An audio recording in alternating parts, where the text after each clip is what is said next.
ჩვენს რეგიონში, სამეგრელოს ზემოსვანის რეგიონში ამომრჩეველი ხალი უფრო მეტია პირველი მაისის მონაცემებით, ვიდრე მამაკაცი. როგორ არიან ისინი, რანაირად როგორ გააძლიერდნენ, რატომ გადაწყვიტეს მათ პოლიტიკაში მოსვლა, რამ გააძლიერა ეს ქალბატონები? ეს ქვეყანაში მოსახლეობის მიხედვით ქალები შეადგენენ 59%, მოსახლეობისა, ხოლო ამორჩეველი ქალი არის 52%, ისინი გადაწყვეტილების მიღება ორგანოში წარმოდგენილი არიან მხოლოდ 11% და ეს არის საშუალო სტატისტიკა, როდესაც აღებული ადგილობრივი თვითმმართველობის და პარლამენტში წარმომადგენლობის. ეს ძალიან ცუდაა იმისათვის, რომ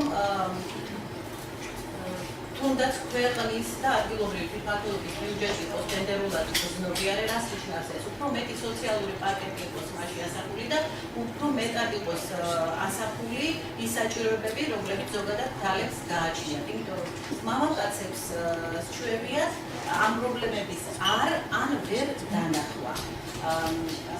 თუნდაც ამისათვის არის საჭირო უფრო მეტი ქალი მოდიოდეს გადაწყვეტილების მიღებ ორგანოში. მართალი გითხრათ, პირველი რაც დავიფიქრე, ეს იყო, რომ ვიცა პასუხს ვერ ვიტყვი. მე დავფიქრდი.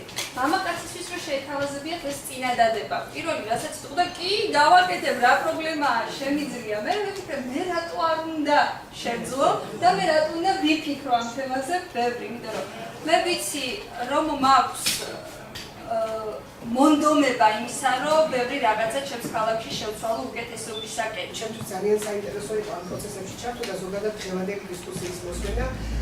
მართალი გითხრათ, გადაწყვეტილება მივიღე ძალიან რთულად, იმიტომ რომ მიუხედავად იმისა, რომ მრავალი წლის განმავლობაში მე თვითონ ვიდექი ტრიბუნასთან, ასე ვთქვათ, დარბაზში და აგიტაციას ვეწეოდი იმასთან დაკავშირებით, რომ აუცილებელია ქალები მოვიდნენ პოლიტიკაში და აუცილებელია მათი გააქტიურება. ციცინოზე არ იყოს, როცა დადგა კონკრეტული, ასე ვთქვათ, არჩევანის გაკეთების საშუალება, მე უკან დავიხიე და მართალი გითხრათ, რაღაც მომენტში მე შემწვა, იმიტომ რომ აღმოჩნდებოდა მაშინ ეს გადაწყვეტილება, რომ არ მიმეღო, აღმოჩნდებოდა, რომ წლების განმავლობაში ის, რასაც მე, ასე ვთქვათ, ვისკენად სხვას მოუწოდებდი, მე თვითონ არ აღმოჩნდი მზად ამ ყველაფერთვის. ამიტომ ერთ-ერთი ფაქტორი იყო ეს. მე აქ მოვისმინე სტერეოტიპებზე, საუბრობდა ქალბატონი მადონა, ქალბატონი ციცინოც, ყველაზე მეტი სტერეოტიპი, რაც ქალებს შორის არსებობს, ეს არსებობს შესაძლებელი მქონე ქალებზე, თუ დამკოლებებს და წინააღმდეგობებს აწყდებიან შეზღუდული შესაძლებელი მქონე ქალები და თუ კი ვინმე არის უხილავი ქალებს შორის, ეს არის სწორედ ამ კატეგორიის ქალები.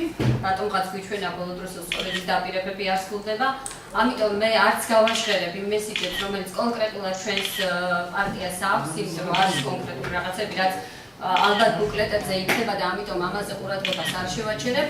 გეტყვით უბრალოდ იმას, რომ როგორც დედას ალბათ კაცებისაგან საკრებულოში განმასხვავებდეს იქნება ის, რომ ნებისმიერი განსაკუთრებით სოციალური პრობლემის მიმართ, როგორც დედას მექნება ემპათიური დამოკიდებულება. და ჩემს გამოსვლას დავამთავრებ პატარა იუმორით.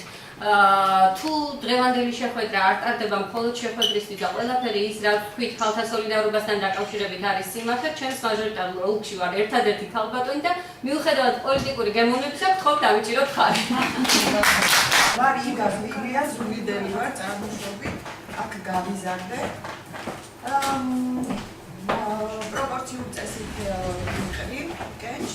გიგა ბოკერიან დაიჩილა ცოტა რამდენიმე თვის წინ და ისევ ჩვენ ბევრი შეცდომა იმიტომ გქონდა უერთლა შეიძლება არ არის აქ პოლიტიკის, მაგრამ უბრალოდ ვამბობ, რომ ბევრი შეცდომა გქონდა, იმიტომ რომ არ მყავდაო კარგი ოპონენტიო და მე უბრალოდ ვიქნები ოპონენტი. მე ვიქნები ის ადამიანი, რომელიც დაიცავს თითეული ზუგდიდელის, თითეული ამ ქალაქში მცხოვრები ადამიანის ღირსებას, რომ ის ფასდებოდეს მისი ცოდნის, კვალიფიკაციის მიხედვით და არა იმის მიხედვით, თუ ვის რომელი ბიძაშვილი ყავს, რომელ მაღალი ჩინოსანი და რომ მას დახმარება დასჭირდება თუნდაც სამსახურში ან სხვა რაღაცაზე, რომ ადამიანები მასზე ფიქრობდნენ იმის მიხედვით, ვინ დარეკავს და როგორ მოეწყოს ეს ადამიანი სამსახურში. მე ვეცდები დავიცვალ ყველა ქალაქების, ჩვენი თანაქალაქების, მე ვეცდები ყველას მხარდაჭერას მაქსიმალურად. მაქვს ამბიცია ვიყო ხალხის სამსახურში, მაქვს ამბიცია ვიყო ერთ-ერთი ლიდერი ქალბატონი, ვიყო საკრებულოს წევრი. მე არ გეტყვით, თქვენი ვიქნები გულწრფელი და არ გეტყვით, რომ მე მოვდივარ ქალების უფლებების დასაცავად, იმიტომ რომ მე ვთქვი მანამდეც, რომ ჩვენ იმდენად მყარად დავართ ქალები, რომ ჩვენ ბევრი კაცის უფლებებს დავიცავთ იქით. და იმ ფონზე, როდესაც საქართველოს ტერიტორიების 20% დღეს არის ოკუპირებული, ჩვენ ვერ ვიტყვით, რომ ყველაზე მთავარი პრობლემა საქართველოში არის ქალთა უფლებების დაცვა. ჩვენ, მე ჩემს მეგობრებთან ერთად, მოვდივართ იმისათვის, რომ შევცვალოთ რეალობა და ზუგდიდი იყოს, ევროპული ზუგდიდი იყოს, განათლებული ზუგდიდი იყოს, ძლიერი და იყოს მთავარი ხიდი იმ დაკარგულ ტერიტორიებთან, რომლისთვისაც ჩვენ უნდა ვიბრძოლოთ.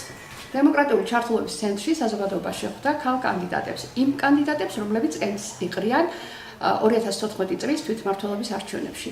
და დღევანდელი შეხვედრის მიზანია საზოგადოების მობილიზირება ქალ კანდიდატთა მხარდასაჭერად.